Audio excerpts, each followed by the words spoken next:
عید کی نماز پڑھنے کا طریقہ بالکل آسان ہے، اس میں آپ نے صرف 2 چیزوں کا خیال کرنا ہے، توجہ کے ساتھ سمجھ لیں، بالکل سارا آپ کو عید کی نماز کا طریقہ آ جائے گا۔ 2 چیزوں کا آپ نے خیال کرنا ہے، ایک آپ نے اس چیز کا خیال کرنا ہے کہ جو پہلی رکعت میں اور دوسری رکعت میں زائد تکبیریں کہی جاتی ہیں، 3 تکبیریں، اس کا آپ نے خیال کرنا ہے، اور دوسرا آپ نے اس چیز کا خیال کرنا ہے جو نماز کی نیت کی جاتی ہے۔ نیت میں بالکل آسان آپ کو بتا دیتا ہوں کہ آپ نے دل میں ارادہ کر لینا ہے کہ آپ اللہ کی رضا کے لیے عید کی نماز پڑھنے لگے ہیں، بس الفاظ بول کر، نیت نہیں بھی آپ کو کرنی آتی کوئی مسئلہ نہیں، صرف دل میں ارادہ کر لیں۔ اس کے بعد جب امام شروع کرے گا اللہ اکبر کہہ کے آپ نے بھی اللہ اکبر کہہ کے شروع کرنا ہے، سبحانک اللہ آپ نے پڑھنی ہے۔ اس کے بعد امام نے 3 تکبیریں یہاں پر سبحانک اللہ پڑھنے کے بعد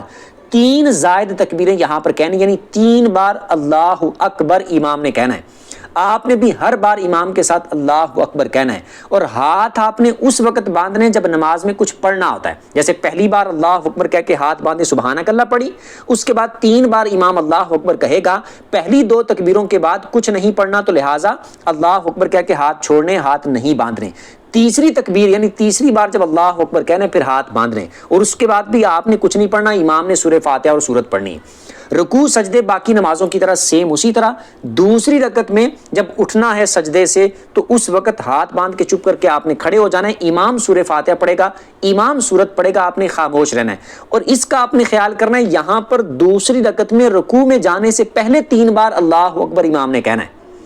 تو آپ نے ہاتھ باندھے ہوئے تھے، سورہ فاتحہ سورت امام نے پڑھ لی، اب رکوع میں جانے سے پہلے امام اللہ اکبر بولے گا تو آپ نے ہاتھ چھوڑ کے اللہ اکبر کہہ کے ہاتھ یوں چھوڑ دینے، پھر امام کہے گا پھر آپ نے اللہ اکبر کہنا ہے، ہاتھ چھوڑ دینے، پھر امام کہے گا پھر آپ نے اللہ اکبر کہہ کے ہاتھ چھوڑ دینے، پھر چوتھی بار امام رکوع میں جائے گا اللہ اکبر کہتے ہوئے، آپ نے بھی سیم اسی طرح رکوع میں چلے جانا ہے، رکوع سجدے باقی نمازوں کی طرح سیم اسی طرح، اتحیات میں بیٹھ رہے ہیں، اتحیات وہی باقی نمازوں والی، درود وہی، دعا وہی، اس کے بعد امام کے ساتھ سلام پھیر کے نماز پوری کر لینی ہے۔ کس کس کو سیم پہلے ایسے ہی آتا تھا اور کس کس نے کچھ سیکھا ہے کمنٹ میں بتا دیجیے گا، اور ثواب کی نیت سے دوسروں کے ساتھ شیئر بھی کر دیجیے گا۔